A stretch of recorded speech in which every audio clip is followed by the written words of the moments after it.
Alright, there we go. Now my mic should be working. Sorry about that. I completely forgot about the fact that when I moved my computer over from when I was streaming the Xbox the other night, that had to move it over and forgot to swap over the microphone. So thank you for popping that in. But yeah, we had a big slide there from Nick Sanchez. Manages to hold on to second place somehow, some way. Oh, we got a spin and crash here, and that's going to be our first caution flag of the night for the 42 truck. So, 42 truck. Who on earth is the 42 tonight? Is that Curry? No, that's Matt Mills. Matt Mills, I think Curry's in the 41. But yeah, Nick Sanchez drove it in on the bottom. Got really out of shape there on the bottom of the racetrack. Nearly lost it. Rajah Caruth then a couple laps later did the exact same thing. Somehow both of them managed to avoid losing a ton of spots, as they both still hold top 5 positions. But yeah, that was kind of the big thing I wanted to see after I watched Cup qualifying earlier tonight. Yeah, definitely thanks for popping in and letting me know about that one, because yeah, I had no idea. But yeah, after watching Cup qualifying and seeing how the lap time just and how out of control the cars were on their second lap compared to lap 1, it's definitely a worry for a long run, especially a 500 lap race like what we've got on Sunday for the NASCAR Cup Series. Obviously only 250 tonight, but it's just something to be wary about, is the amount of tire fall off, and making sure that if you have that late caution, you got to make sure you got fresh tires to put on there. I mean, even a 2-lap overtime restart could be disastrous for old tires, and I say old tires. Even just one restart seems to do a ton, because during Cup practice, I think it was Group B had a caution flag very early on, and just the cars were never the same after that first caution flag. So seems like the heat cycle on the tires there just absolutely throws the cars for a loop. So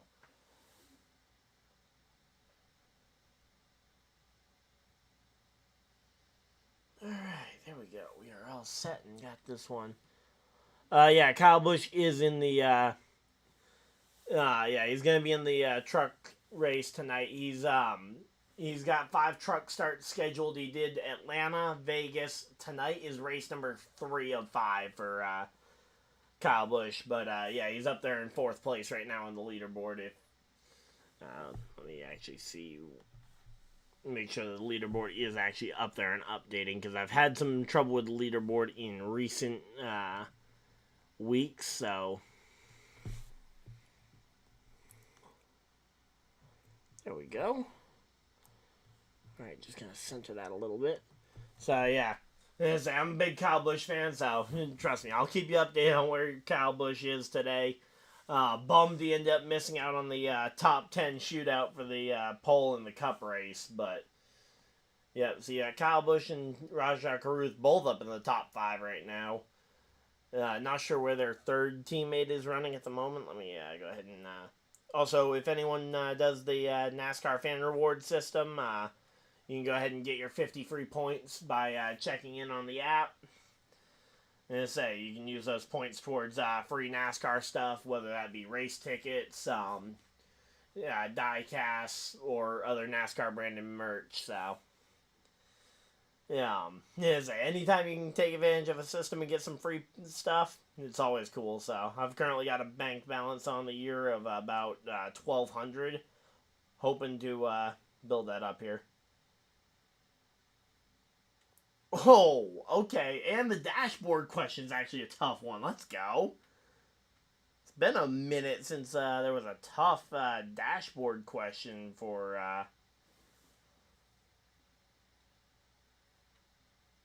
the NASCAR fan reward. So give me a second to try and figure this one out. We're currently working lap 11, currently under a caution flag here for the 42 of Matt Mills. I actually didn't catch the replay to see what actually happened to cause him to spin.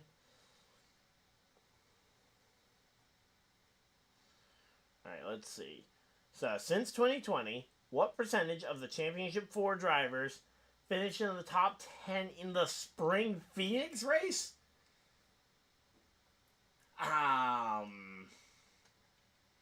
It's either 75 or 90. Is there anyone better than me at stats here? I feel like it's gotta be. I feel like it's gotta be 90.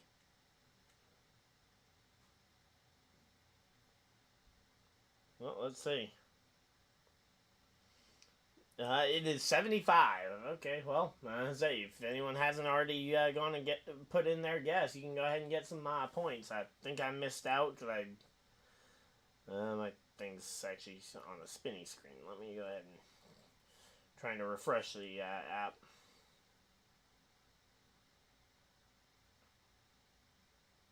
See if I can get my points. But here we go. Back to green flag racing. Green, green, green. And Eckes is out in front here.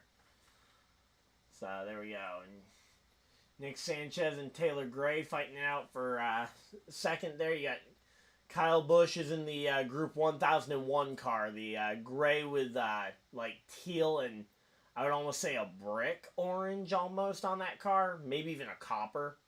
If I was trying to describe the colors of that car. Then you got Rajah Caruth in the red, white, and blue Hendrick cars paint scheme there. So that rounds out your top 5. Ty Majeski trying to fight his way up into that top 5 in the number 98 car. And yeah, here we go.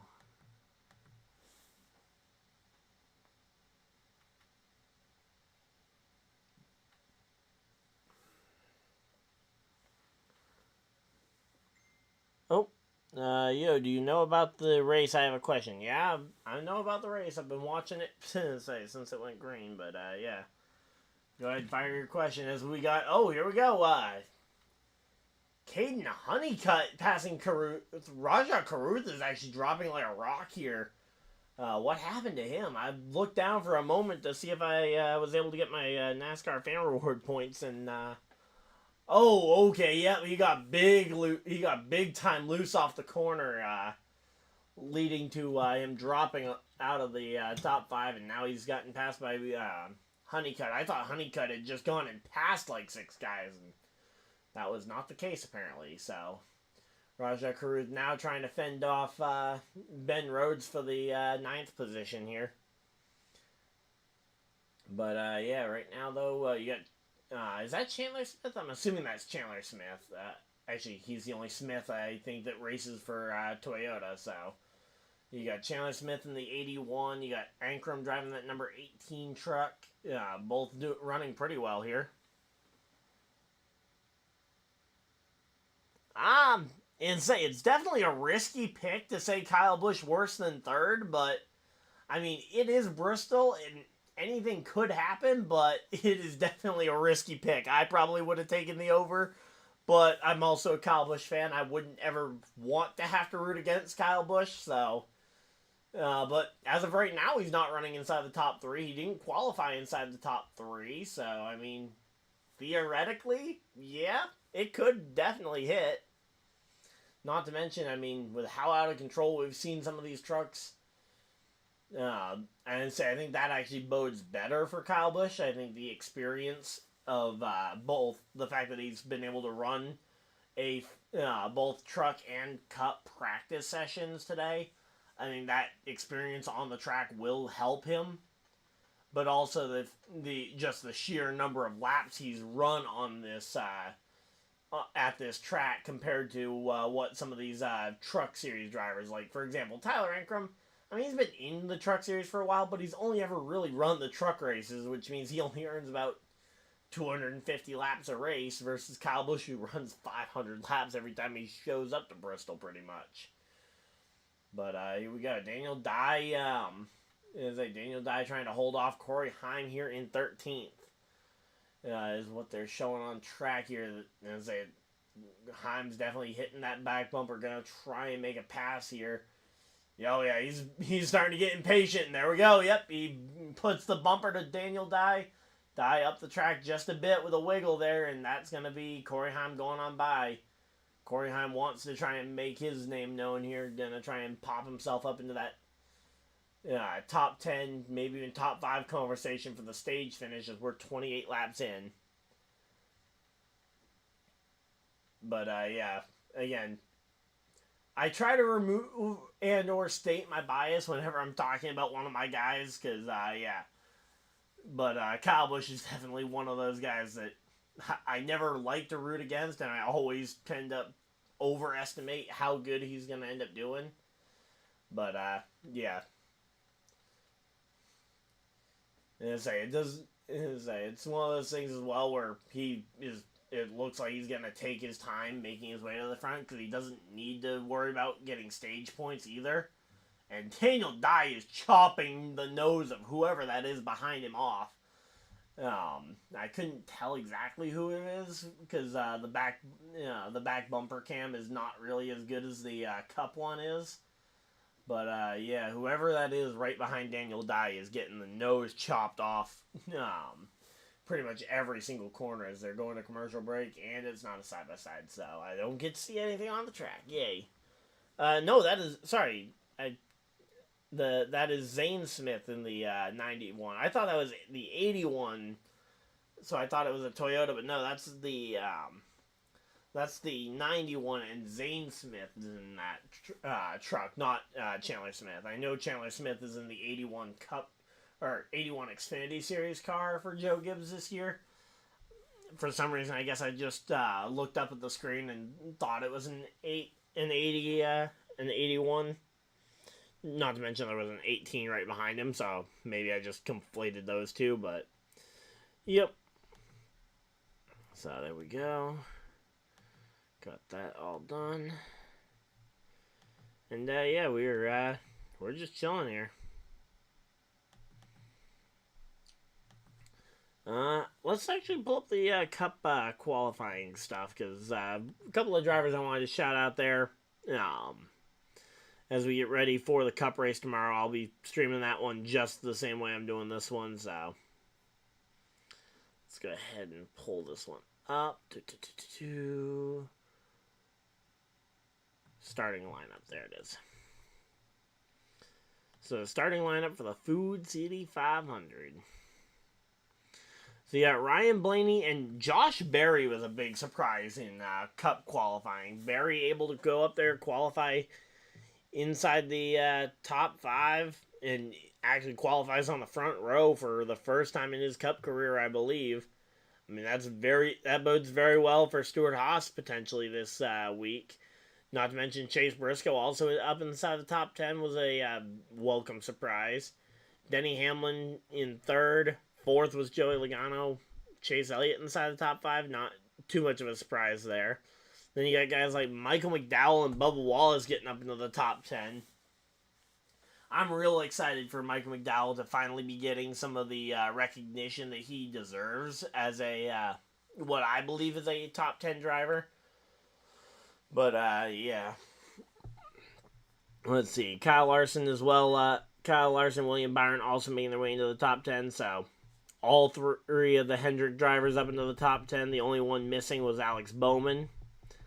And, oh, come on. Kyle Busch qualifies 14th. That is a bummer right there.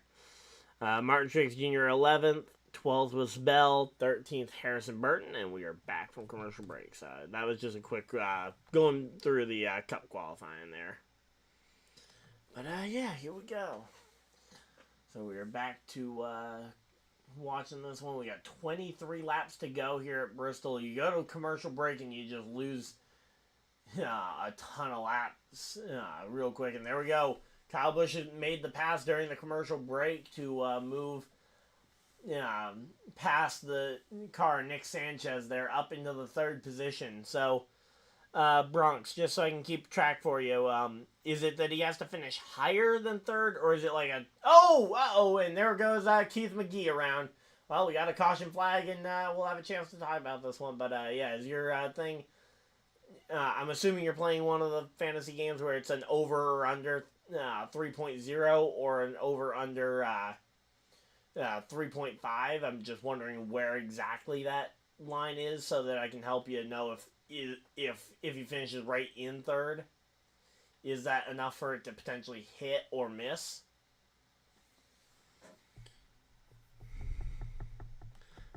Figure if I can track that one for you throughout the race, help keep you updated on the likelihood of it. But yeah, because I see Kyle Busch running inside this top 5 for a big chunk of the night, and then it'll be in that final stage where something could potentially go wrong, or he could rally if he gets a pit penalty or something. So, yep. But yeah, Keith McGee, and I say damage actually doesn't look too bad considering what we originally saw for a spin. Looked like maybe contact there with a 75 of Stephen Parsons.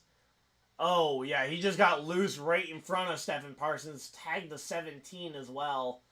And say it was just, say he was part of that lap traffic that the leaders were going through. Kyle Busch was right in the middle of it, too. Kyle Busch was like one truck behind the spin, so. Yeah, that is definitely a risky spot to be in, but Taylor Gray and Kyle Busch both survived, so the two leaders involved in that, or that were right near that wreck, both survived, so no major issues there, and we get to continue talking about a race as we go commercial break here for the for this one. So there we go. Thank you guys again for everybody that's tuned in to the stream. Also a quick shout out to our channel members and Patreon supporters who are shown at the bottom there. So just want to make sure I give them a decent shout out there as they're helping support the channel. And yeah, here we go. Let's see. Rashad Caruth is hanging on to that top 10 spot though still. There we go. Yeah. It is definitely cold in Bristol. So I remember being there for what was it, 2022 for the spring race, the dirt race where there was the rain, and we thought that the rain was going to end the race and kill Kyle Busch's win, which ultimately ended up being a Kyle Busch win through another completely fluky situation. But yeah, say the wind and rain that night on the first Easter Sunday night race for the trucks was definitely or for the cup cars was definitely cold.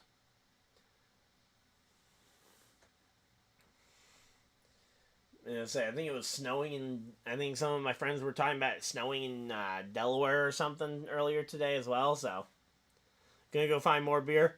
You know, Eli, that sounds like a pretty good idea for you.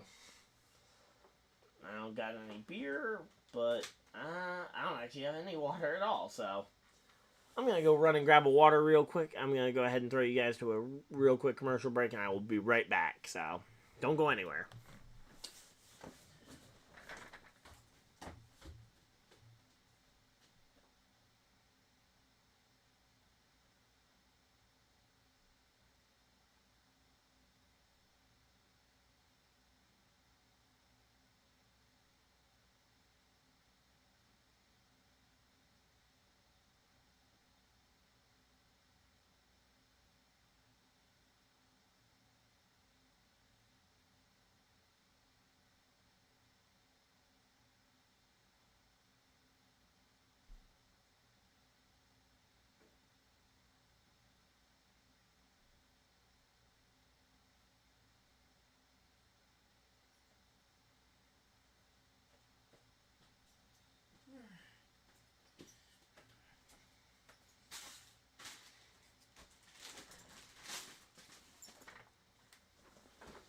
Alright, here we go. We got some water. They're back from commercial break. We are still under caution flag. 16 laps to go. A lot of the drivers who aren't as concerned about stage points potentially are going to stay out here. Try and conserve the set of tires, potentially, the ones that are worried about the end of the race. Say the drivers pitting now, I think, are looking at this as as an opportunity to try and steal some stage points on fresh rubber here. So here we go. Let's see.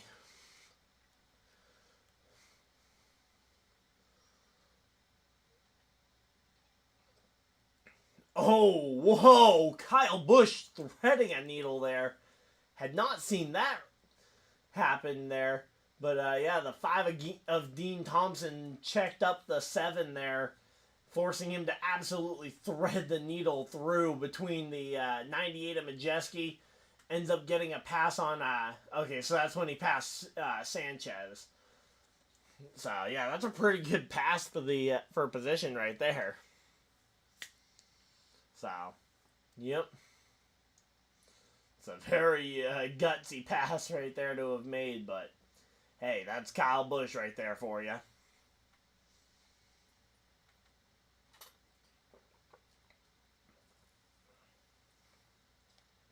So it's going to be Eckes and Kyle Busch on the front row here for the restart. Lights come back on the pace truck. We're going at least one more time around. The lights coming back on the pace truck here. And let's see. William Sawalich got dinged for speeding on that round of stops here under the yellow flag. And it'll be 13 laps to go when we go green here, it looks like. We're expecting to see the lights on the pace truck turn off this time by.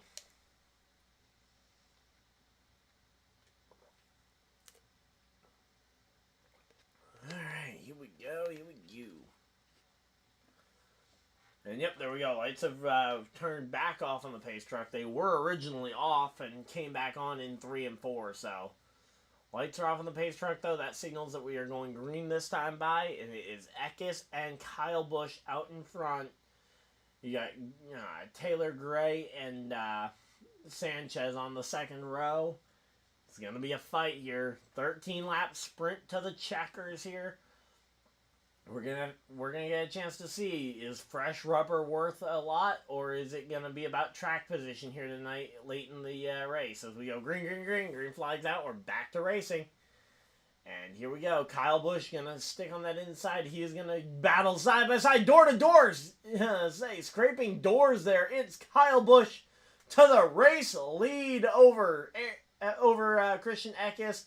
Now you got Nick Sanchez trying to pry that door open, but the 19 of Eckes able to get down in front of that one, and Caden Honeycutt is absolutely just getting eaten alive in the back half of this field. He was he was on that verge, I believe, of being the last car to stay out to I think most every car behind him appears to have fresh tires, and or they're just that much better, but I would anticipate that it's probably fresh rubber being the difference maker here tonight.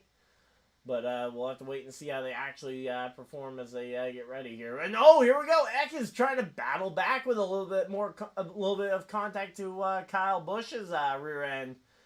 But Kyle Busch able to stave off that attack. But I would be shocked if we don't see the 19 try and make another run at it here. Regroup and rerun at him. So here we go. You got Kyle Busch just wrapping that bottom of the racetrack. Again, that experience for Kyle. This is his racetrack. He owns Bristol Motor Speedway. Not literally. I don't say he SMI literally owns the track, but it might as well be called the Kyle Busch Motor Speedway, and it might get renamed that when Kyle goes and makes his farewell tour. Similar to how Phoenix Raceway got renamed to Jeff Gordon Raceway, International Raceway or whatever for Gordon's final season. But yeah, the battle for the free pass here between Taylor Gray and Stephen Parsons. Stephen Parsons and Dean Thompson is the battle for the lucky dog. The 15 is on the lead lap. So you got Dean Thompson versus Stephen Parsons fighting it out for that free pass. Then you got Wallace Allen, who's up about 3 spots from where he started. That's a really colorful truck, but I don't know why we're really focusing on him unless there's maybe... Oh, he got loose there, but not significantly. It kind of looked a lot more significant than it really was. But we got 4 laps to go. It's going to be 3 to go at the line this time, and... yeah, right now, it would take a mistake from Kyle Busch at this point for Eckes to win. and to win this stage. I think if you're Kyle Busch, you back up your corner entry and you go ahead and win this stage. And here we go. Contact from the 99. He sends Caden Honeycutt up the track. And Honeycutt now is back to 9th place. You got Ben Rhodes up to 8th here. As we got 2 laps to go. We got less than 30 seconds to the end of stage 1 here. Coming off of turn number 4. And it's going to be white flag. 1 lap to go here for the stage end. And let's see. Kyle Busch, he's coming up on a lap truck. Lap traffic not able to affect it as the battle for second is on. As here we go. Kyle Busch off turn 4. Kyle Busch will win stage 1. Eckes second, third. Sanchez fourth. Ty Majeski. And rounding out the top 5 is Zane Smith. Taylor Gray, Ankrum, Rhodes, Caden Honeycutt, and Grant Enfinger rounding out your top 10. And Rajah Caruth comes home as the 11th driver, the first driver to miss out on points at the end of the stage there. That is a bit of a disappointment, but here we go. So, yep, we've had that was a pretty quick first stage, honestly. Like, normally the first stage kind of feels pretty long, but yeah, we're good.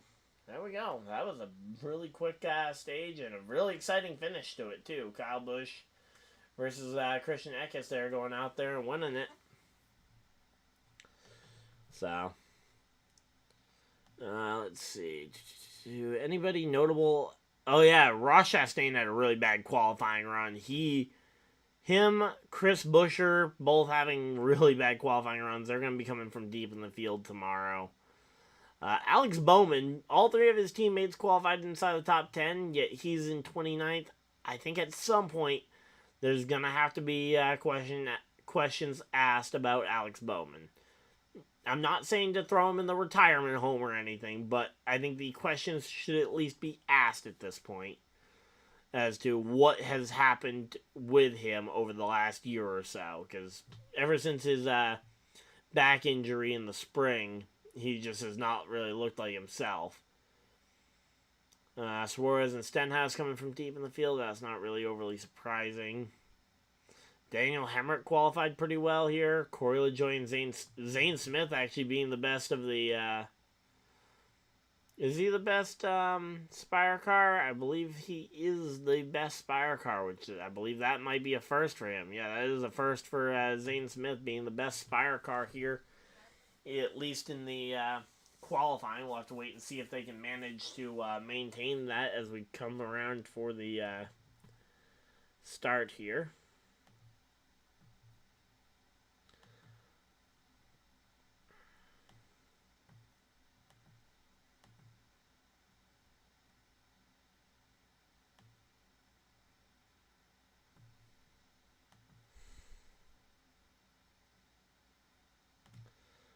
Alright, there we go. And yeah, we are all set and ready for this one. So, commercial break still going on, so we're just checking some things, making sure everything's still running smoothly.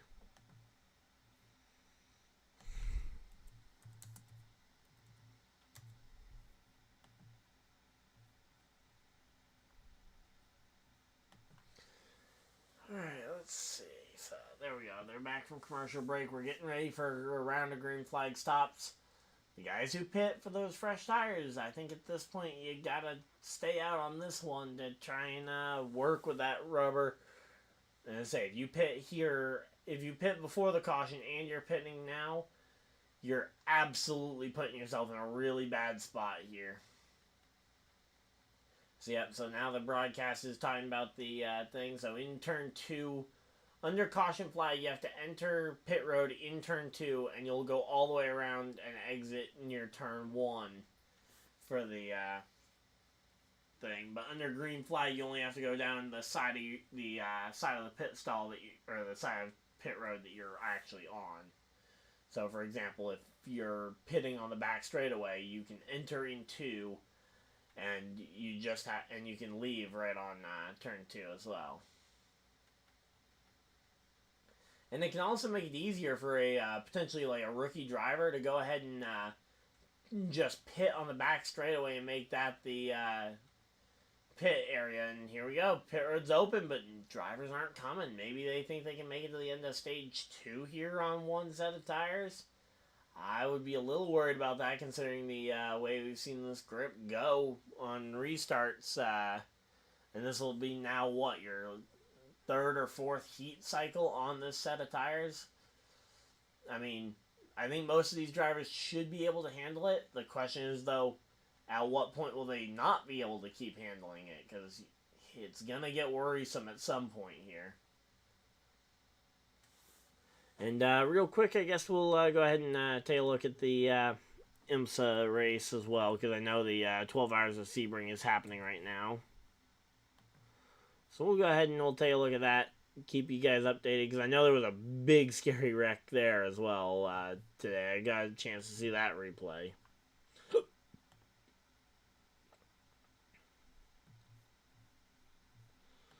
Alright, let's see.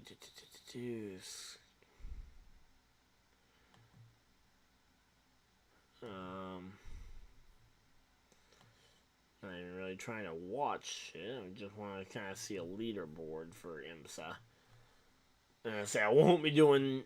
And I say unless I feel like there's something to actually be done. Trust me, there will probably not be any sort of as I say, maybe Rolex 24 stream. If somebody thinks that would actually be entertaining, maybe we'll end up doing a Rolex 24 stream sometime. But I think Daytona 500 is plenty long enough for me right now. So Sebastian Bourdais in the 01 Cadillac is leading the field over the Penske Porsche of Felipe Nasser in second. For the overall win, let's see. What about GP or not GP? LMP2. LMP2 is Malth Jacobson in the 81 Orica. As I say, definitely a interesting one there. Let's see. Where's the and then Jack Hawksworth in the 14 Lexus leading in GTD. But okay, the one Ligier or Liger, however you pronounce that, chassis is back in 9th place in the LMP2 class. Alright, so yeah, that's a quick update on IMSA, as we should hopefully be getting ready to go back to racing here for the NASCAR Truck Series here momentarily once they get back from commercial break. So, there we go.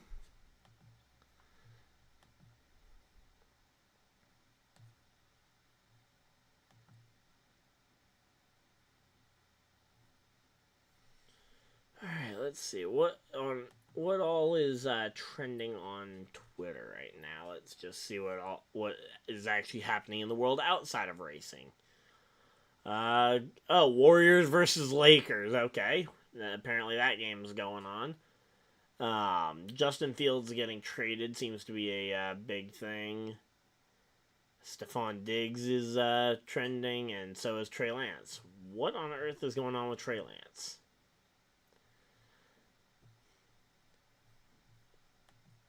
Just went to check and see what Twitter was trending. That was another weird thing. I saw a couple of Pokemon trending, a couple of legendary Pokemon trending earlier tonight as well, which was weird.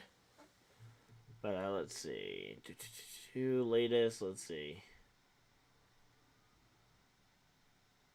Okay, it looks like a lot of people are talking about how Trey Lance got traded for a 4th, and that's at best what the Bears are getting for Justin Fields, and that's if he plays a lot. So there we go.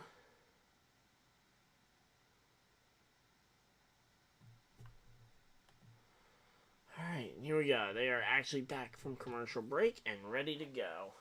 Also, if you guys want to follow me over on Twitter, it's RyanDyer99. I tweet out every once in a great while.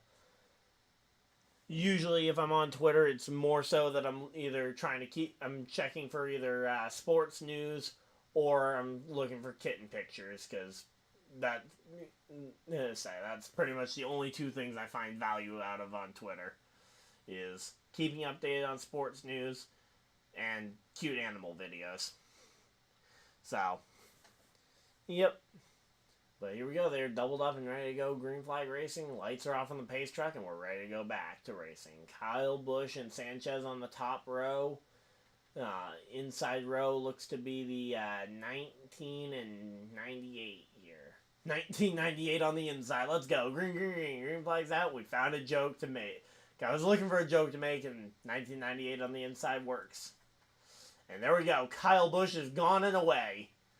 And let's see. How quickly will Kyle Busch leave the rest of the field in the dust? Let's see. Because now that he's gotten a taste of that lead, I don't think he's going to want to give it up too easily. Although, we saw in that late race restart that the 19 is not opposed to being aggressive. And there we go, the 91 of Zane Smith getting to the inside of his teammate there at the 18 for Tyler Ankrum. They're actually making, again, they're making some pretty gutsy moves around here. Ben Rhodes just having to sit back and watch while those two battle because he knows it's not the right time to be trying to make anything three wide, I think. Although I'm sure he would love to get by both of those guys and contend for a top 5 the same way his teammate Ty Majeski's up into 4th place here. But here we go, 15, 16 laps in, and yeah, we are just chugging away here. And say Lane Riggs in that in the 38 truck is going to be competing for a top 10 here in a moment as he's closing in on the back bumper of Matt Crafton here. Looks like Crafton had a little bit of trouble on the restart behind Grant Enfinger. Enfinger having a significant issue of some kind on the restart because he just could not get it going in front of Matt Crafton, leading to that issue. Now we got Daniel Dye battling with William Solich. I've still never gotten a good pronunciation of Solich. Is it Solich? Sawalich? Sawalich sounds more correct, so I'm going to say Sawalich, but I am very aware that that is probably horribly wrong, and don't kill me for it. But yeah, we got Honeycutt up into the top 10 still. He's fighting really well, and ironically, as I was talking bad about Stuart Friesen earlier tonight,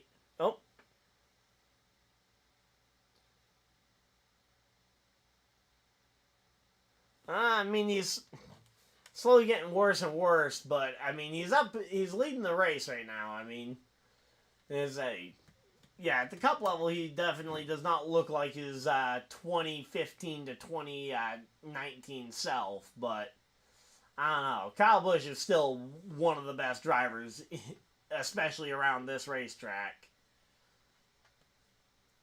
I didn't say it was a guarantee to hit, or a guarantee to miss, but Kyle Busch is definitely he's a contender at Bristol pretty much every time.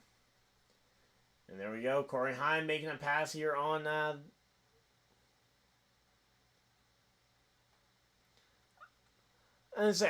I will say I didn't like it when they could run for points when the truck guys would go down to the or when the Cup guys would come down and run trucks or Xfinity for points. Like the fact that Kyle Busch got an Xfinity Series championship while running full time in Cup, that bothers me a bit, and that's the thing I don't like.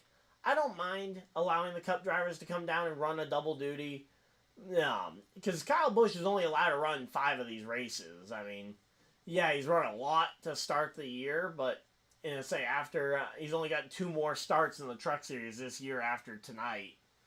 So, I mean, it gives the Truck Series drivers a chance to try and measure themselves against some of the best in the sport.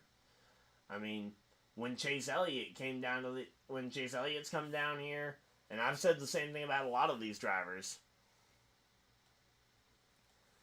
Yeah, it gives a lot of these guys a chance to measure themselves against some of the best in the sport. When Joey Logano came down to the Truck Series for a little while, he isn't at a full-time basis, which is the biggest difference between, back when they were running full-time and for points, I definitely understood that. Yeah. But, yeah. I think 5, though, is a pretty good limit. I wouldn't want to see it limited down to, like, 1 or 2 starts a year, just because I feel like that would be too limiting. But, again, I think 5 is a comfortable amount.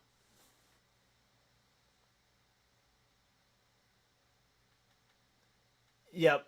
Yeah, that limit came back in a while ago. I think for Xfinity, I think the limit for and that limit is on veteran Cup drivers. So guys like Zane Smith, I believe, can run more than that. But guys who have been in Cup for, I think it's like if you've run in Cup for about 4 to 5 years. Yeah, no, it's a five limit in trucks, and I think it's still 7 Xfinity races if they want to, which is a little bit higher, but no, it's only a 5 limit in trucks. It's just a lot more front heavy for Kyle Busch this year because he typically runs the Atlanta race, even though it's now Atlanta Super Speedway. He ran Atlanta. Then he always does the double at Vegas, and back when he used to run Xfinity, he always tried to do a triple at Vegas because it's his home track. And then Bristol. So, yep. Yeah, definitely a lot more front heavy than it used to be for Kyle Busch because trucks didn't used to run during the Bristol spring weekend until it became dirt. So, yep. There we go. But, yeah. Yeah, Kyle Larson's your favorite driver? Yeah, he's pretty cool. He's been really good ever since he came back from 2021 and beyond. Let me just double check and see if the Xfinity Series rule is correct. I'm sure. I know it used to be 7, and I think it is still 7, but let me double check that as we're coming back from commercial break.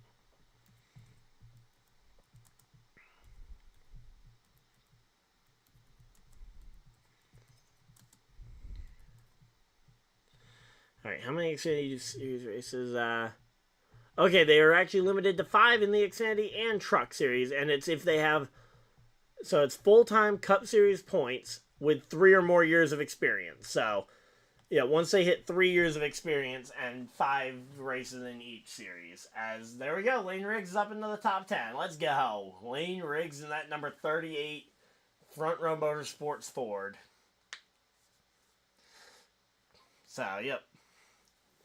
So yeah, I just went and confirmed that, the rule for Xfinity was amended from 7 down to 5, and it's if they have 3 full-time seasons in Cup for experience. So, yep, here we go. Let's see. Eckes is settling into the second position here. We got 26 laps, or 25 to go in stage 2 here.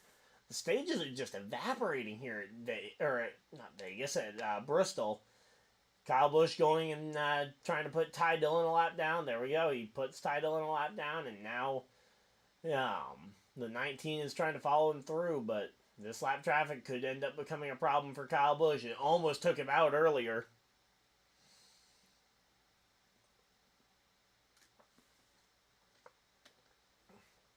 And say, like, for example, one exception to that rule that you'll probably see over the next few weeks is, I don't know how many races John Hunter Nemechek is running the double for, but I remember the other day I think it was last week at Phoenix, I got confused thinking that he was a full-time driver, and here we go, 21 is out of control there. 1 second, I will answer your question in just a moment, but the 21 is out of control. I don't know if he's got a flat tire or what, but the Floridian Motorsports number 21 Ford is out of control, and he is just all over the place. And then they cut away from it. Okay, well, that was interesting. I don't know if he had a tire going down, if he just got moved off the bottom lane or what, but he was out of shape there. Favorite drivers, if we're talking Cup Series specifically, for me it's McDowell, Kyle Busch, and Stenhouse are kind of my big 3 that I root for. I also love seeing Allmendinger up in the Cup Series, so when he races, like for example this weekend, I get 4 really good Cup drivers to root for. When it comes to the Xfinity and trucks, I mean, a lot of it just kind of comes down to who's actually in the series that year. But, yeah, Mason Maggio is now 3 laps down after whatever that was. But, yeah, at the Xfinity level, I'm trying to remember who even is at the Xfinity level this year, because I know a lot of guys were on the table to get promoted to Cup. Let's see, Xfinity Series standings. Austin Hill's pretty cool. I've been a big fan of Sheldon Creed's over the last couple of years. Anthony Alfredo and Kligerman, though, I would say are probably my top 2 in the Xfinity Series.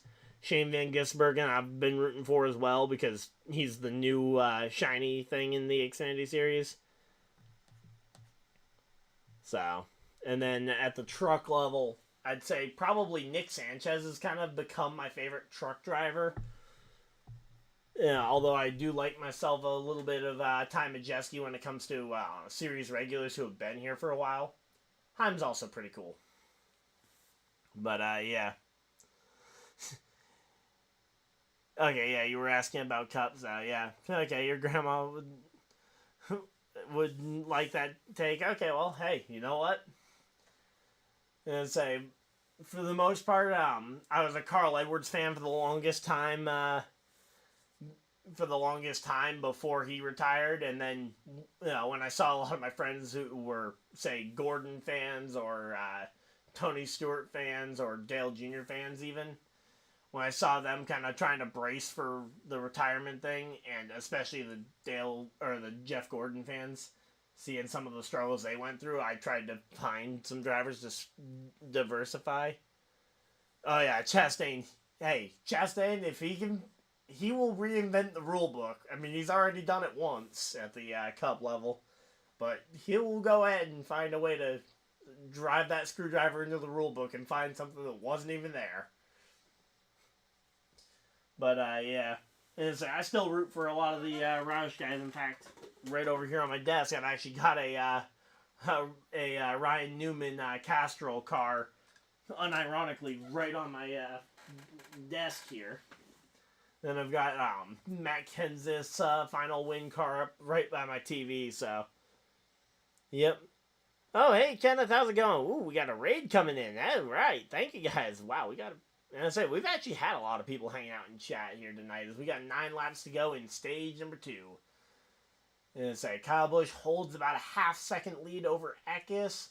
Eckes has about a quarter-second lead back to Sanchez, which is not a lot. I'm expecting Sanchez is going to be attacking Eckes here, and that's probably going to help Kyle secure this Stage 2 win here. To wait and see, but yeah. Yeah, I've shown off a few of my diecasts in and around when we've had some long green flag runs and other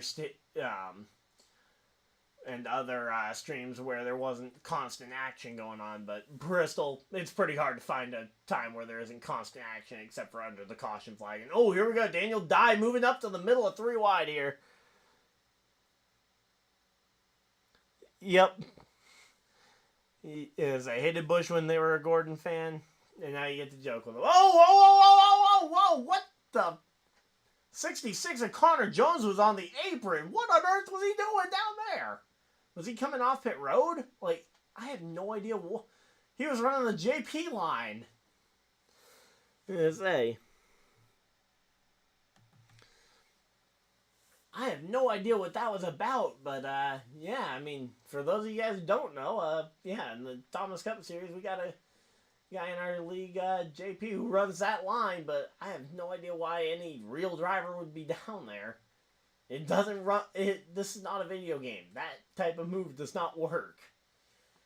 But here we go. 3 laps to go, and Kyle Busch, he's in traffic, but he's got he's got Connor Jones in between himself and the 19 Eckes. So I think right now Kyle's goal here has got to be to just hang out in this single file line and just hope that Eckes can't find the momentum to pass the car behind him. And yep, there we go. As I predicted, Sanchez is now challenging Eckes for that second position. And we saw this last stage, and oh, we got caution lights are on. Oh, Are the caution lights on? I thought I saw caution lights on. It might have just been the pit road closed light, actually, now that I think about it. As here we go. Kyle Busch coming to the checkered flag. Kyle Busch wins stage number 2. Nick Sanchez second. Third, Eckes. Fourth, Ty Majeski. And Zane Smith rounds out your top 5. Tyler Ankrum, Stuart Friesen, Matt Crafton, Ben Rhodes, and Lane Riggs rounding out your top 10 there. There we go. Alright, nice. Gotta love seeing some younger fans in the sport. And yeah, I got no idea what was going on with that 20, with the, or not the 20, the 66 truck. I gotta see, hopefully during this commercial break, they can go ahead and find a better replay as to what happened to cause that. But, yeah, it's definitely cool to get to see some NASCAR fans even younger than me, which is really surprising because I still think of myself as, and I definitely still am considered one of the younger fan base that that NASCAR is trying to reach to. But yeah, it's always cool to see just how many of the fans in and around the sport are even younger than me when it comes to some of them.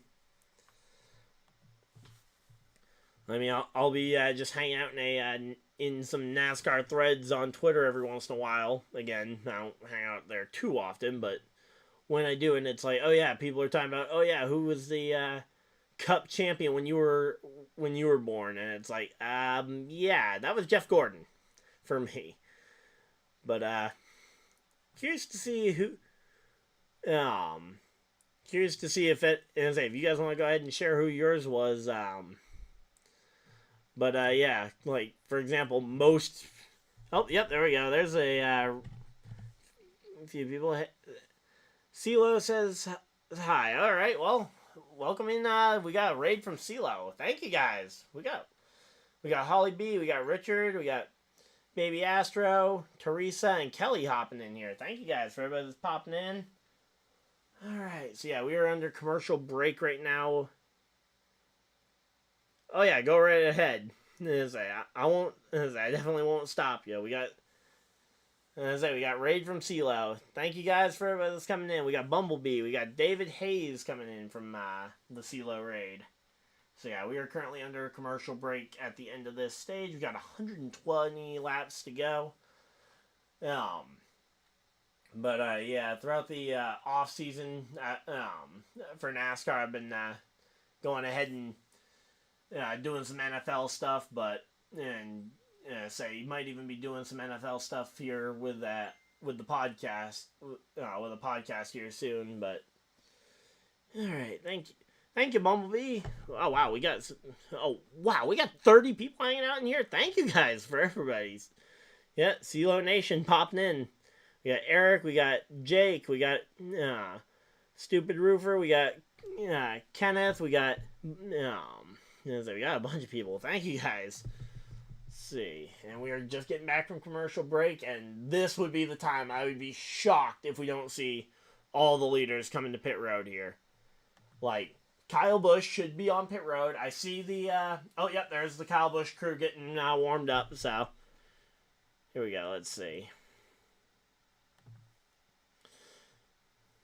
So yeah, we're only 2 subscribers away from 2560. Let's go.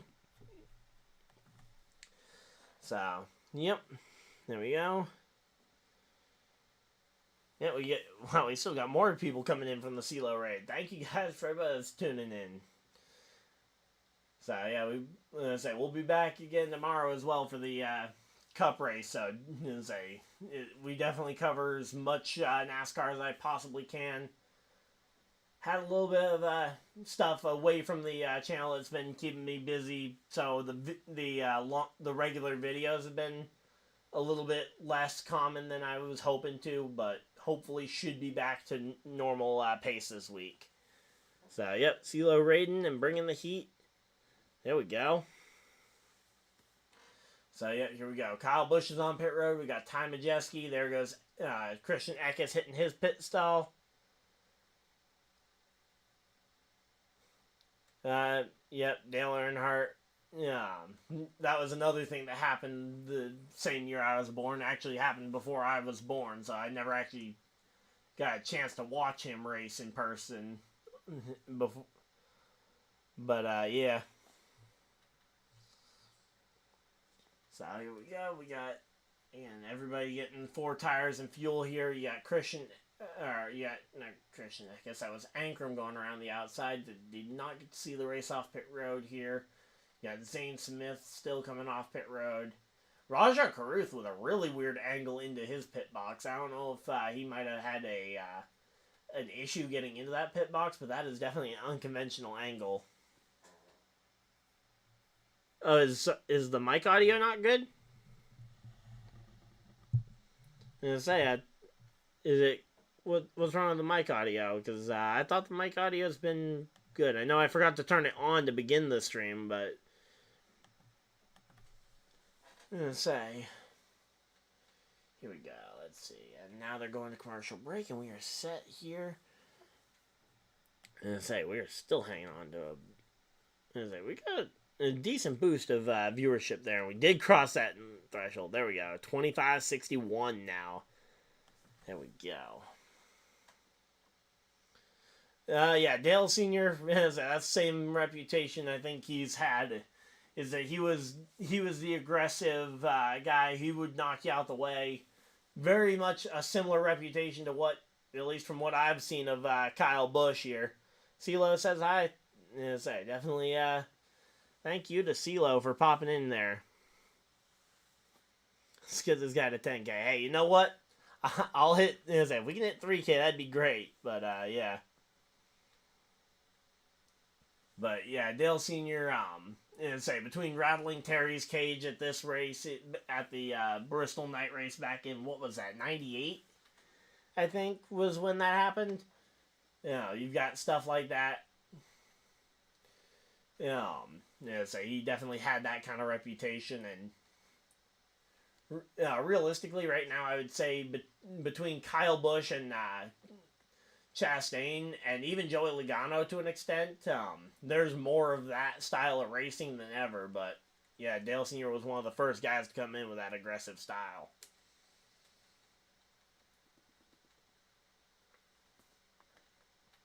Now, I will say, after talking with some people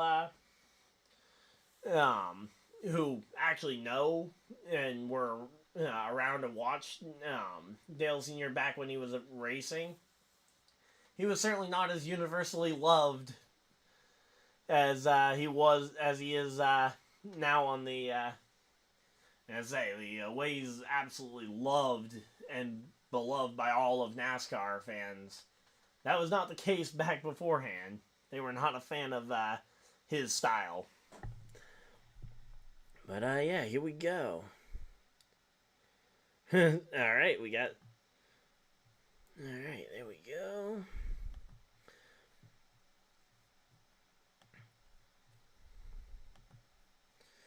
And coming back from commercial break, getting ready for the final 110 laps of this race. Let's go ahead and...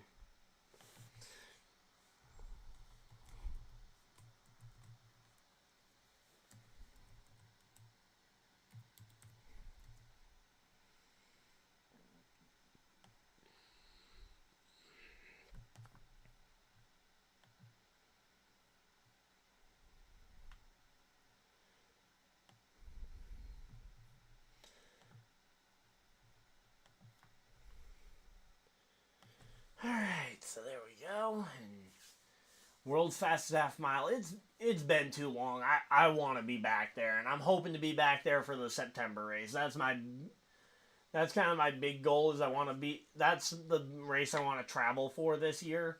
Last year I was at both Charlotte races, but the last time I was in Bristol was the dirt race of 22, and it's been too long. I want to go back there so badly.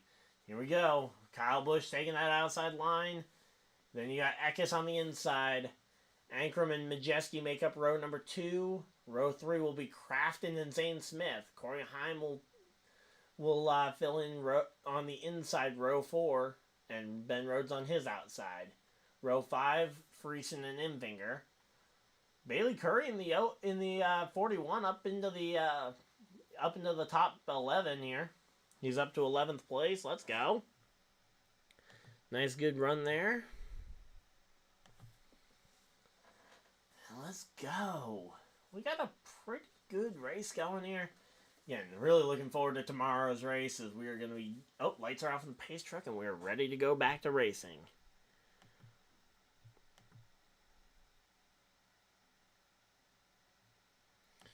But, yeah.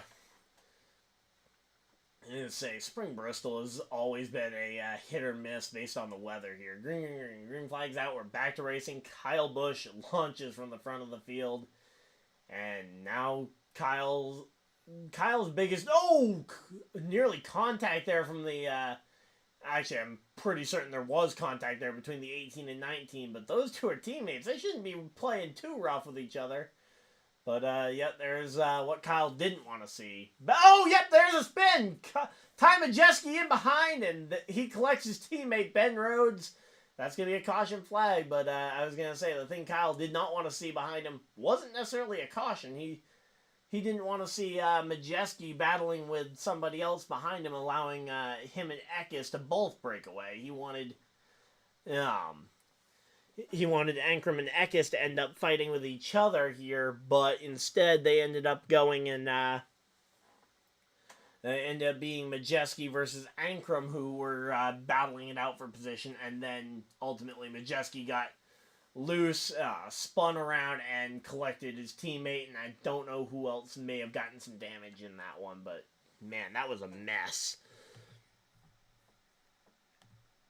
Alright, there we go. Alright, here we go.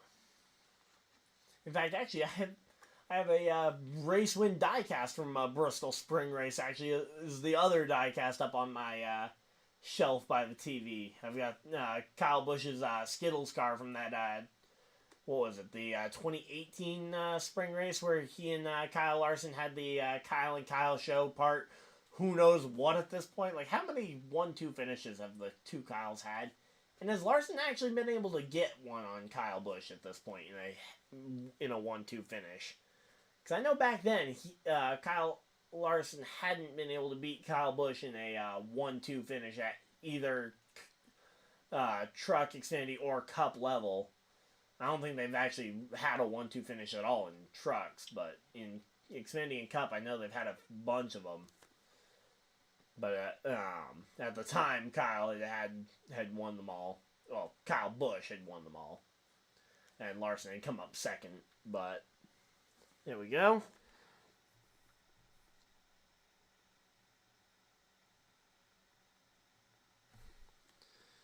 Alright, hey, as I say, definitely glad to have you here, Stupid Roofer there. I'm assuming that's how that name's pronounced. If it isn't, I completely apologize, but yeah.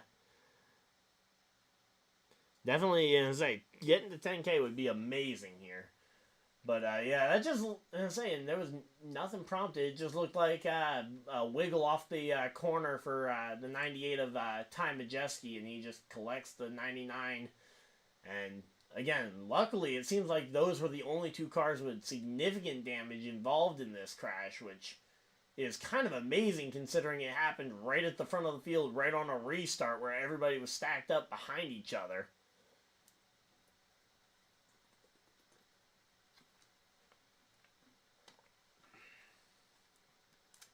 So, yep. So, here we go. Alright, just double checking. Got everything. Everything looks pretty good. Well, except for that 98 truck, but I can't do anything about that 98 truck not looking good. But, yep. 148 laps down, and we got just under 100 to go. Or just over 100 to go.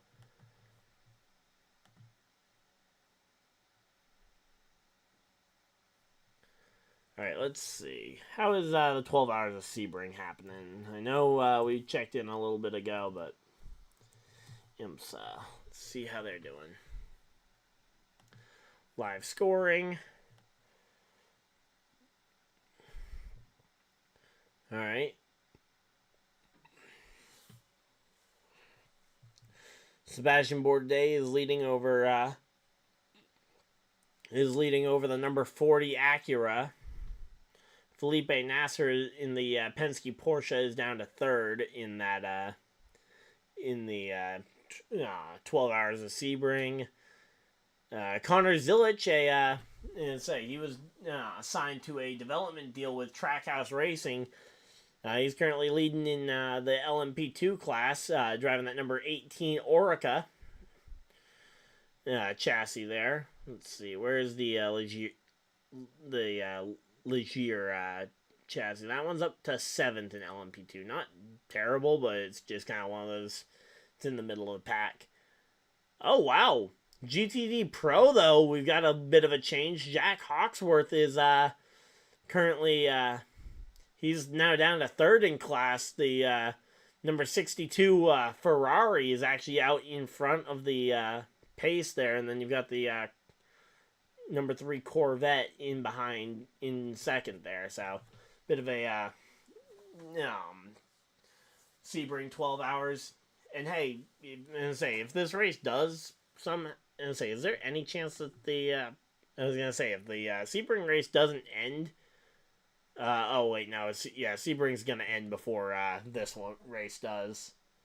I was gonna say, if Sebring is still going when we get to the end of this race, I'll definitely flip over to that channel and we can cover the end of the Sebring 12 Hour.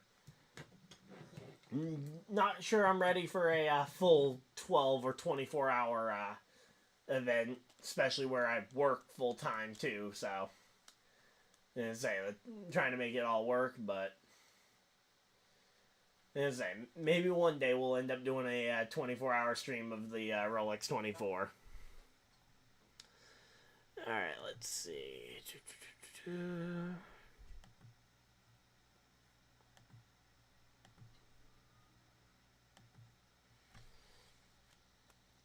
So, yep. Everything's looking good over there. But, I guess real quick while we're under commercial break, I guess we'll go ahead and just go ahead and throw a quick shout out to the Lapdown podcast that I'm a part of. We talk racing pretty much every week. That episode is up. I believe it's up on most podcast platforms.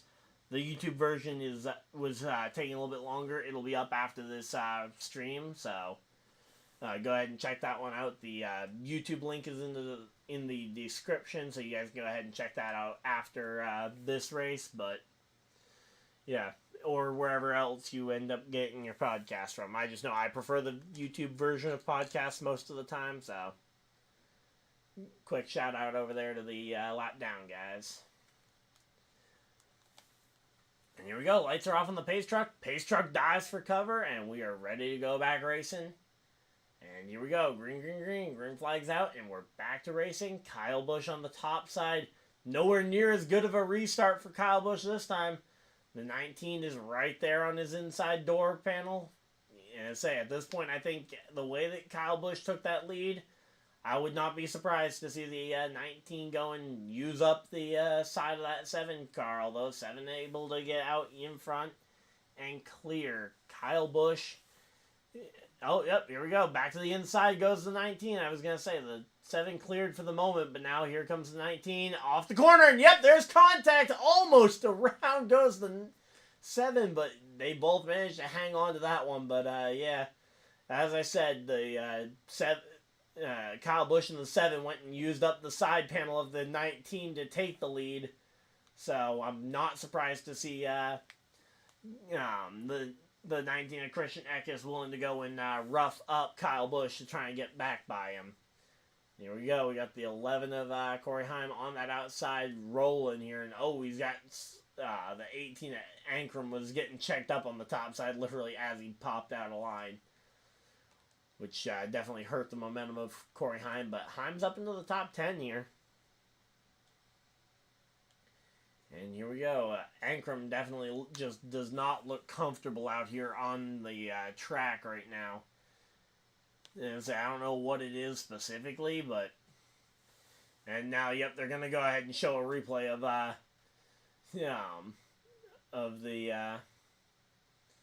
Yep, here we go. Let's see. Oh, no, they're not going to show the replay. Oh, they're not going to show the replay because Kyle Busch just got passed for the lead. Let's go. Christian Eckes goes up there and just drives right on by him. I don't know if that was Kyle Busch thinking that he just needs to start conserving his car or he wasn't going to make it to the end or what. But, it's like Kyle Busch gets passed like it wasn't even really a challenge there for Christian Eckes. 160 laps in, we got 90 to go, and Kyle Busch is now going to be under attack from Matt Crafton, the oldest driver, I believe, in the series. At least the oldest full-time driver in the series. Going out here and trying to get it done. Oh, I think Kyle Busch might have some quarter panel damage, actually, now that I'm looking at it more specifically. It looks like he may have a little bit of a bend in that quarter panel. I don't know if that's maybe affecting the balance of his truck. That could be a factor, though, as to what allowed Eckes to get that pass done so quickly. And now Eckes having a full 90-second lead there.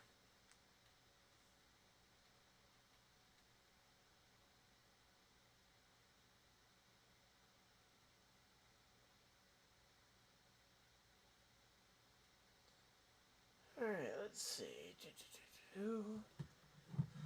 So yeah, right now though, Christian Eckes has gotten out in front and driven away. We're going to have to see if Kyle Busch can start reeling back in Eckes here. But at this point, I don't know. Alright, let's see. Majeski did lead 10 laps before the crash happened, but here we go. Lane Riggs up into the top 10 as well. It's 85 to go. It definitely feels like a long time, but you blink and you're going to miss like 10 laps here.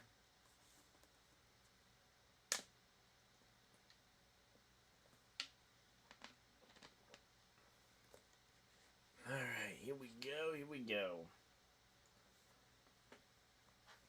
So again, Christian Eckes, his goal here. Now the big thing is just don't...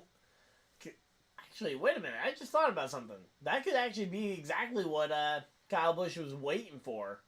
Kyle Busch could have assumed that the lap traffic was going to end up slowing up the 19 here. And if Kyle's able to run him down in lap traffic, I mean, lap traffic's always a bit of a hit or miss, but yeah, Kyle Busch has been able to close that gap in by about half a second already in the lap traffic as Eckes is moving his way through. And Kyle making those bold moves through the middle of just threading the needle through the lap traffic, and he's been able to stay close. He's definitely still got a bit of a gap, but the gap is about 2 to 3 tenths of a second less than it was. We'll have to wait and see how that proceeds as the 98 comes back to pit road to try and finish the repairs after the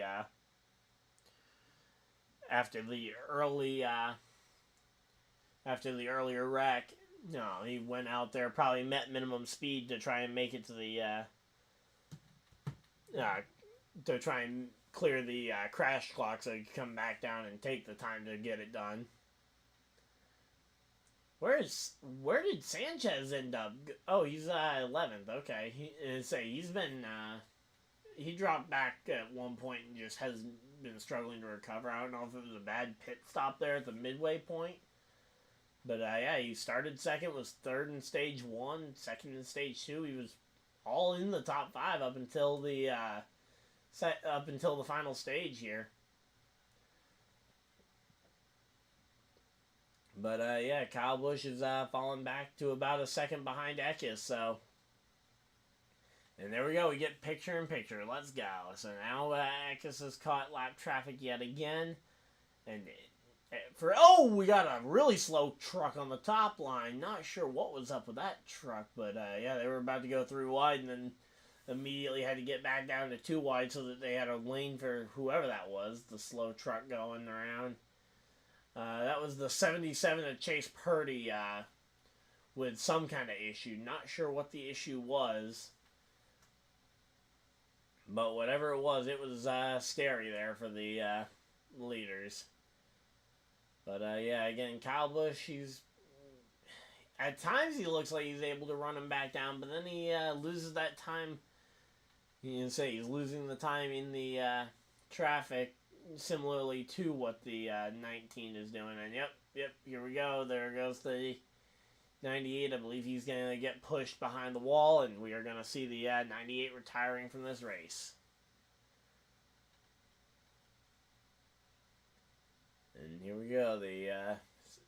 They're showing the 71 and the 71 of Caruth fighting it out with the 15 there of Tanner Gray. Not sure what position that battle is for, because the let's see. Okay, that battle is back in like 15th place. Okay.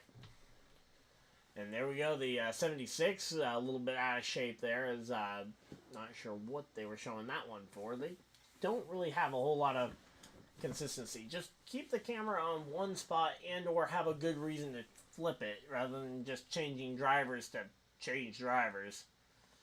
Oh, here we go. Corey Heim to the back bumper of the 9 of Grant Infinger here. This is the battle for the 6th position here. Can Corey Heim go ahead and get himself up into 6th place? Gonna try and see if he can go for a top 5. Eckes now having a full 1 second lead over Kyle Busch. We have not seen that yet tonight.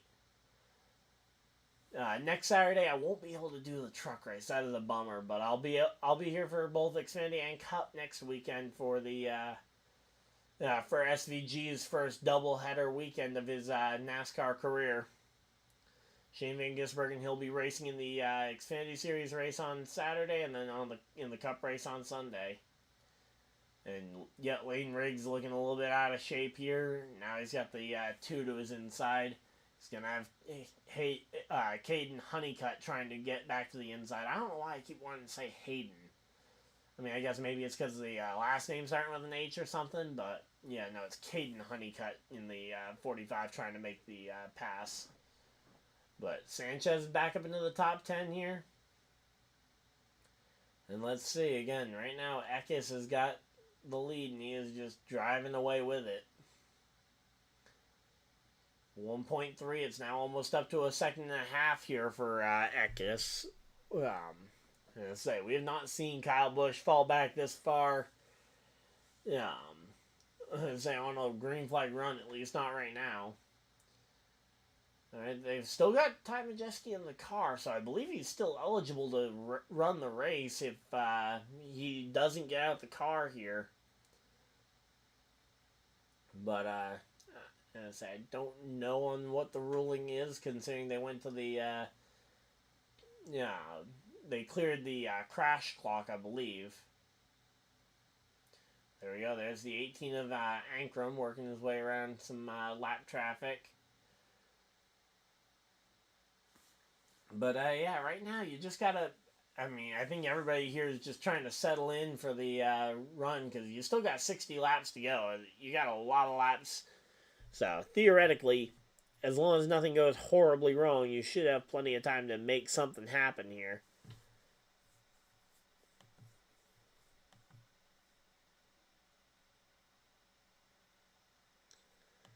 Alright, let's see.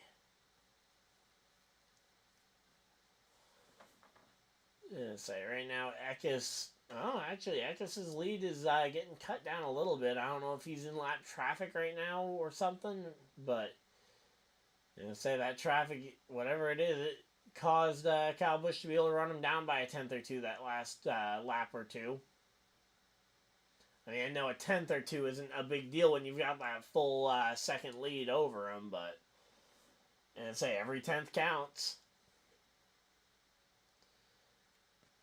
So, yeah, and there's the McAnally Hilgerman Racing team. They're doing a quick spotlight on them, and 3 of their 4 drivers are up inside the top 5, and then you got Daniel Dye back in 14th. I don't know what to make of Daniel Dye at this point. I mean, he seems like a good driver, but comparing him to his teammates at this point, it's like it's hard to really justify the hype behind him.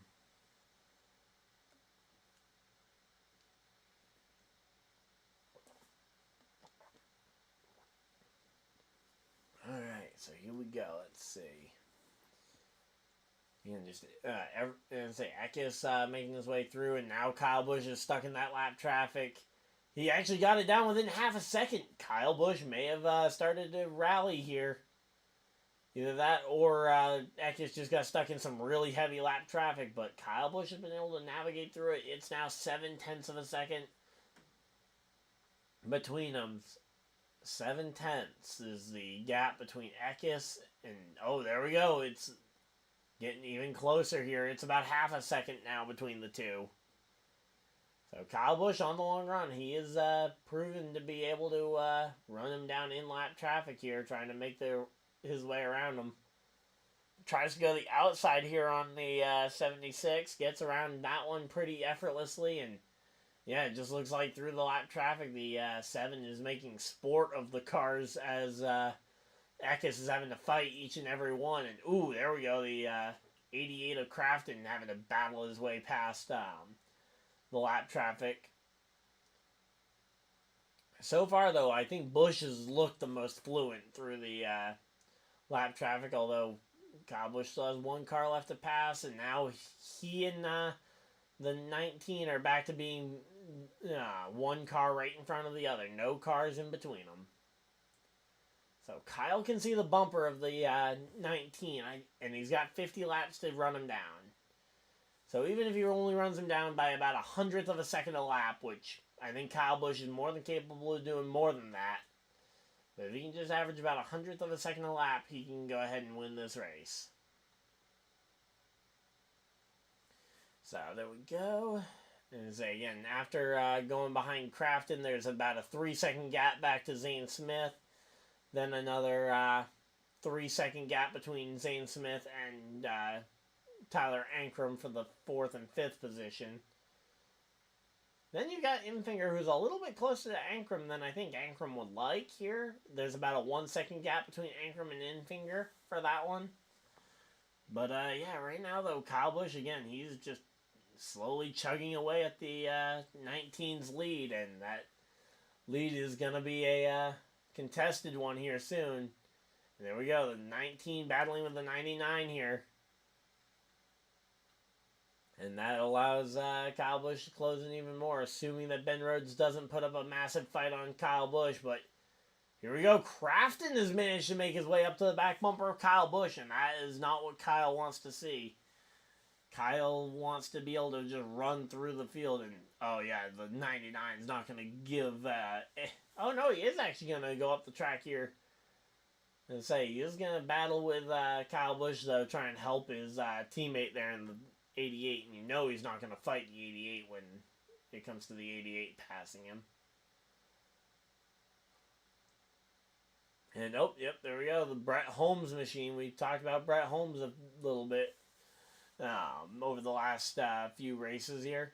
So tomorrow at 3 o'clock for is it 3 or 3:30 tomorrow? Because the ads are saying, okay, 3:30 is what the website says. I guess the start of pre-race coverage or something must be 3 o'clock. But yeah. Right now, again, Kyle Busch and Crafton. This is going to be a 3-horse race at the end of this one, I think.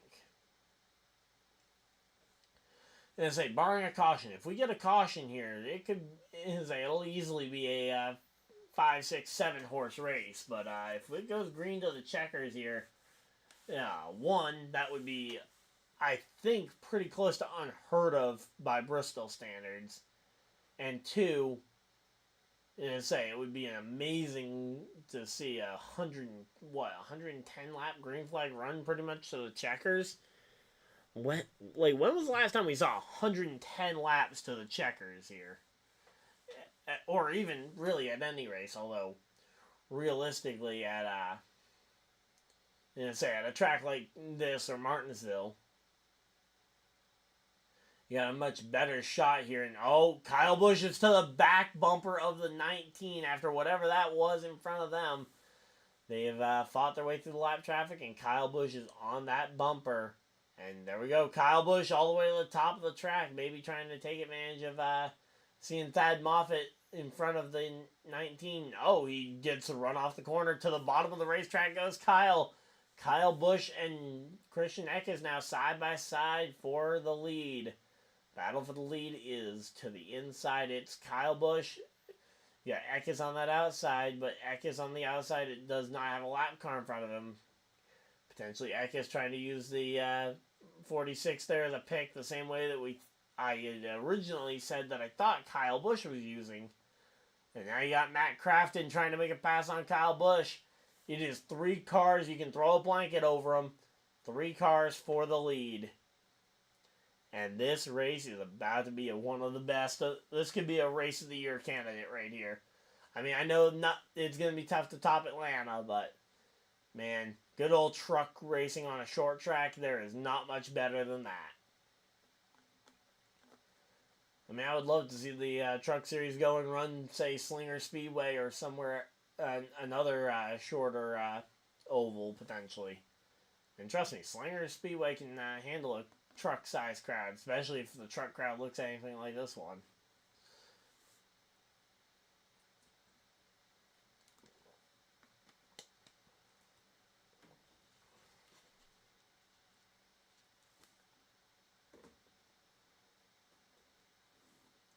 Oh, wow, the 19 looking a little shaky there on the top of the racetrack. And we got a caution. Caution flags out.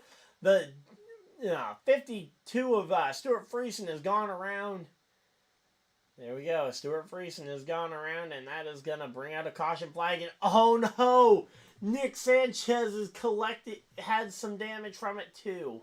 In fact, actually, oh, nope, yep, there's damage. I was going to say, from the angle they were showing, the 52 looks very clean, but no, once you see the right side of that car, it's pretty obvious that thing is not clear. And oh, yeah, looked like the 52 just trying to close the door on someone who was very much there. Yep, coming off the corner. I don't think Stuart Friesen realized that the 2 car was alongside him. So, yep. Luckily, that could have been a whole lot worse, but we're going to see a restart. Kyle Busch versus Eckes versus Crafton. And now you've got Zane Smith, Tyler Ankrum, Grant Enfinger will be back in the mix. Corey Heim, I'm sure, is going to try and fight to get up into this one. He's got such a long list here, and we should be pretty close to the end of the IMSA race. Let's see. Yep, IMSA has now hit the 12-hour mark, and it looks like the Acura, the number 40 Acura of Louis Deltrans is going to be the race winner there in GTP. It looks like Connor Zilic is on pace to win his division with the number 18 Orica chassis. Jack Hawksworth did get back up to the top in GTD Pro, beating the Ferrari there, and GTD AM. You got Philip Ellis in the Mercedes winning the day over the Ferrari. All right, so yep, there we go. Checkered flag is out. Just looking to see if there's any last lap passes, but it does not look like that's the case. So there we go. That is the end of the 12 hours of Sebring. But we still got 29 laps here in the NASCAR Craftsman Truck Series race. And then we got a full 500 laps of action tomorrow. I can't wait. As a NASCAR racing on a short track, there is nothing else like NASCAR short track racing in the world.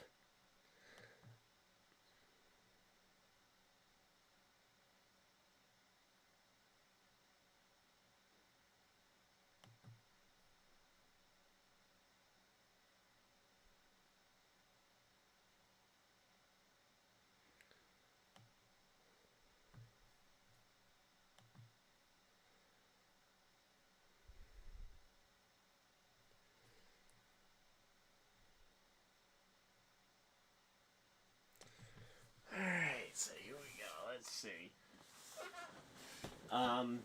Is that Kyle? Oh, I thought Kyle Busch was coming down pit road. Is he just trying to fake everybody out there? Like, he was way down on the apron. I thought he was coming down pit road. as we're coming back from commercial break, and here we go.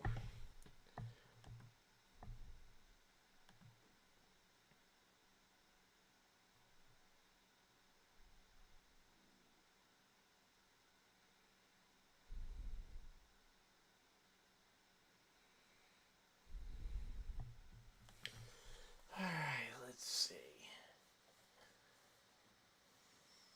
So they're talking about the crew chief here for Christian Eckes. Oh, Eckes has some front end damage as well. I thought that the 7 of Kyle Busch may have had some rear end damage. It looks like we have found the matching front end damage on the 19 car, and it's on that right front fender. So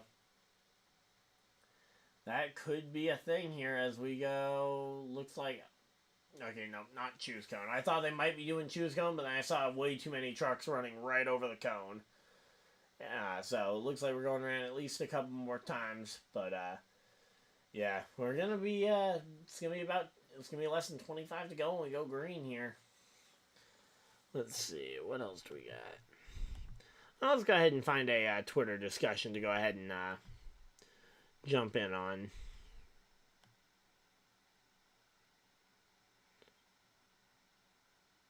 Let's see. Oh, it's like Ryan Vargas was apparently on his way out of the facility there.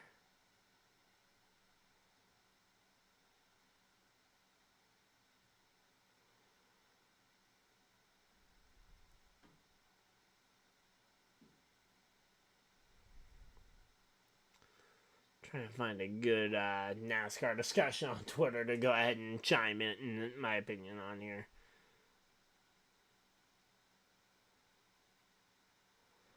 You got Michael McDowell with another top 10 starting position. He'll be starting 7th tomorrow. Looking forward to that one. Oh, so that's an easy. There's a discussion to go ahead and jump in on. Which NASCAR drivers come to mind when you see that number 19? No doubt, Carl Edwards. Yeah, sorry, he was my favorite driver. He drove that 19 for a while, and the 19 font is still the same one that he ran with, so.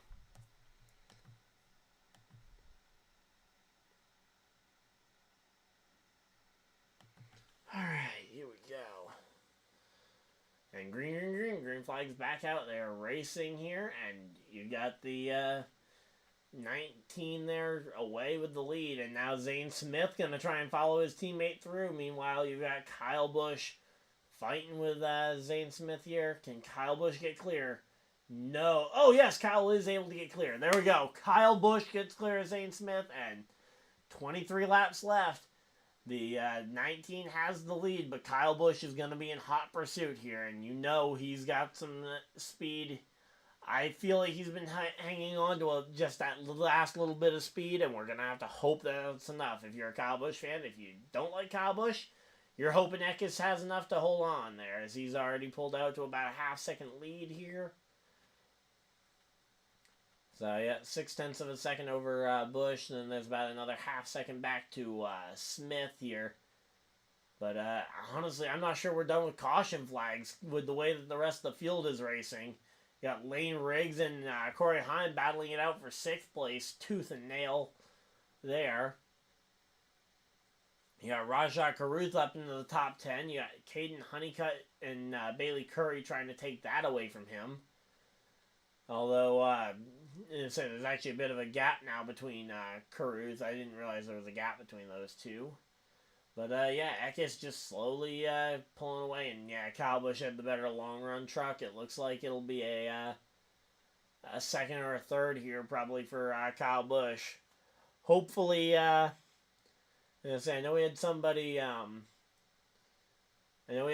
talking about an over or under for Kyle Busch at 3rd place. I mean, it seems like a really smart line, but yeah, it's looking like it's going to be hard for Kyle Busch to reel back in Eckes now that there's a 1 second gap and there's no lap traffic to go and contend with. Because again, Kyle Busch, both on the long run and in the lap traffic, Busch was able to absolutely steamroll. But now that there's no lap traffic, it looks like Kyle Busch is going to struggle to keep up here.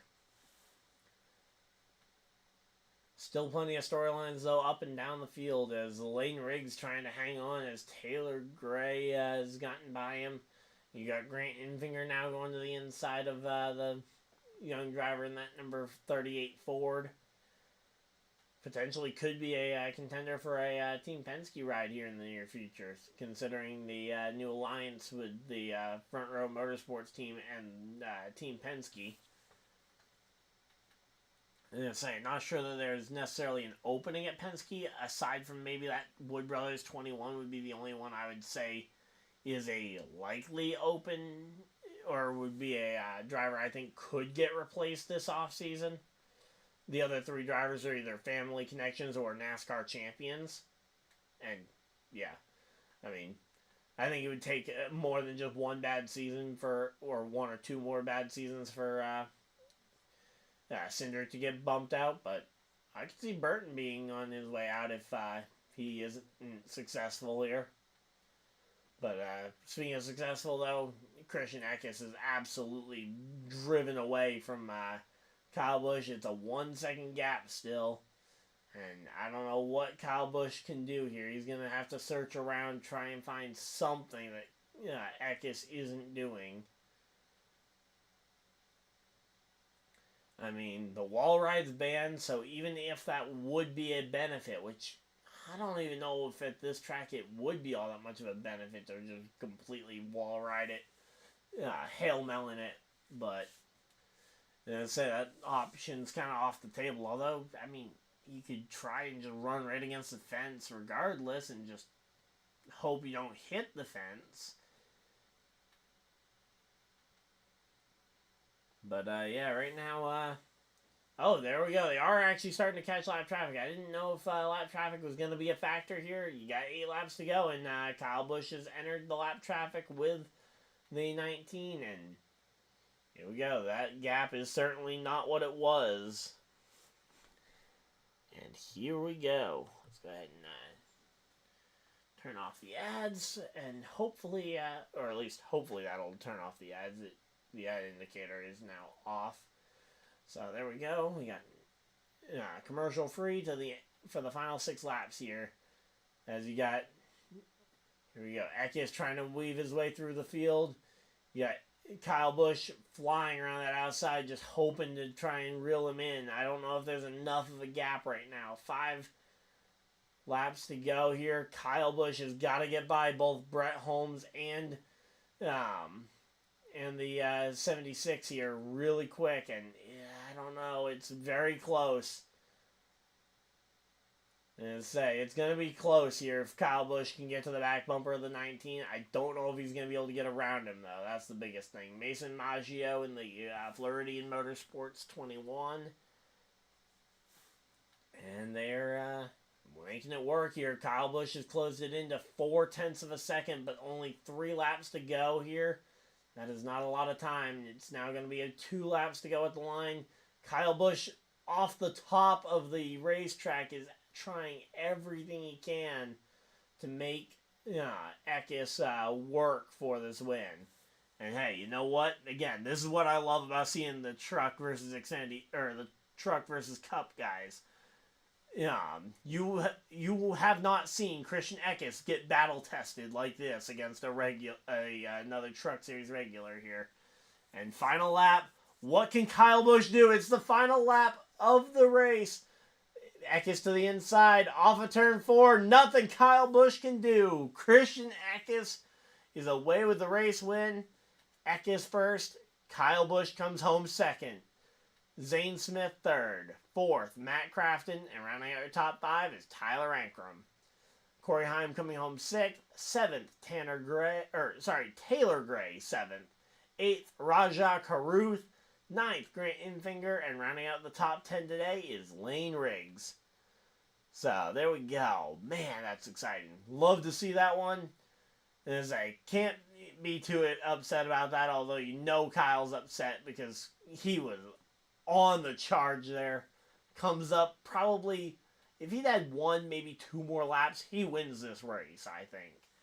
because he had gotten to the back bumper at Eckes. He'd been working his way through the traffic. Those are the conditions Busch had been better in. But ultimately, Eckes was able to hold on and hold off a hard-charging Kyle Busch here. And, yeah, they're going to show this replay of him coming to the line. Let's see. I believe, is this the coming to the white flag? Or, no, that was coming to the checkers there that they were showing. Yeah, again, if it had been one more lap, I think that would have been a insanely close finish. And that was already a very close finish there. So, for any of you guys who were just here for the pure race reaction, say thank you guys for stopping by. We are going to, as per usual, go ahead and give a shout out to every driver and let you guys know where every driver finished. So, if your favorite driver wasn't part of this top 10, or if there's a driver you want to know where they end up finishing after potentially a hard-fought day, stay tuned. We'll be going ahead and reading through them. But if you guys didn't, thank you guys for tuning in, and hit subscribe and ding the bell so that you guys get notified. We'll be back tomorrow for the Cup race reaction sometime probably between 3 and 3:30 for the start time. We'll have to wait and see on when I get out of work and when I can get home for this, but the stream will probably be scheduled sometime around noon. So but yeah, we already talked about your top 10. So Eckes, Kyle Busch, really good finish there. Zane Smith coming home third. Crafton with a 4th place finish. Nothing to really be upset about there. Ankrum with a top 5 day. That's building on a really good season here for Ankrum. And he's really needed this because ever since that DGR ride with the 17, he just has not looked like a championship contender despite great equipment. Corey Heim comes home 6th after a very hard charge through the field. He comes up as the top Toyota in the field. Taylor Gray 7th in the number 17 car. Rajah Caruth, your winner from Las Vegas, comes home 8th. 9th place for Grant Enfinger, and as I said, Lane Riggs 10th. Bailey Curry coming home in 11th place. Great day for Bailey Curry. Good job on him. Caden Honeycutt, after a very hard-fought day, was inside the top 10 almost all day, comes home 12th. Nothing to be upset about there for Honeycutt. Daniel Dye, he ran and finished inside the top 15 pretty much all day. Comes home with a 13th place finish here tonight. Jake Garcia, driving that number 13 Thor Sport truck, comes home in 14th place. Nothing to be upset about there for the young driver. Tanner Gray, after a rough, beating and banging type day, brings home the 15 car in 15th.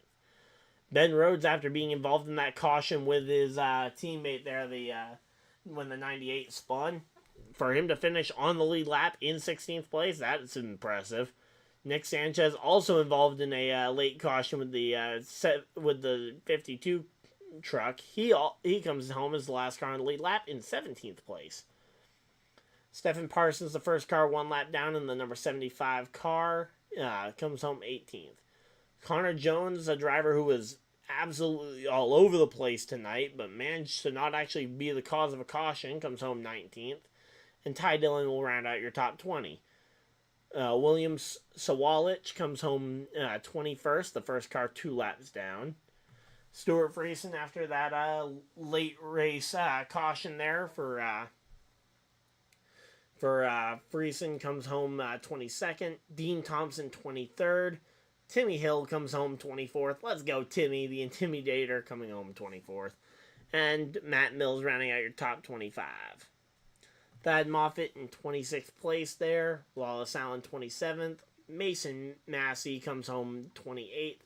Mason Maggio, we were talking about the Floridian Motorsport car quite a bit tonight, as he was a lap car very frequently. Comes home 29th. Spencer Boyd in the 76 car rounds out your top 30. Brett Holmes in the 32 car comes home 31st, 8 laps off the pace. Keith McGee comes home 12 laps off the pace in the 22 car, finishing 32nd. Chase Purdy, 33rd. Ty Majeski, after his wreck, ends up coming home 34th. Trey Hutchins, the third, comes home in rounding out your top 35. And then the final car in the field was Justin Justin Carroll, who ended up ending his race after only.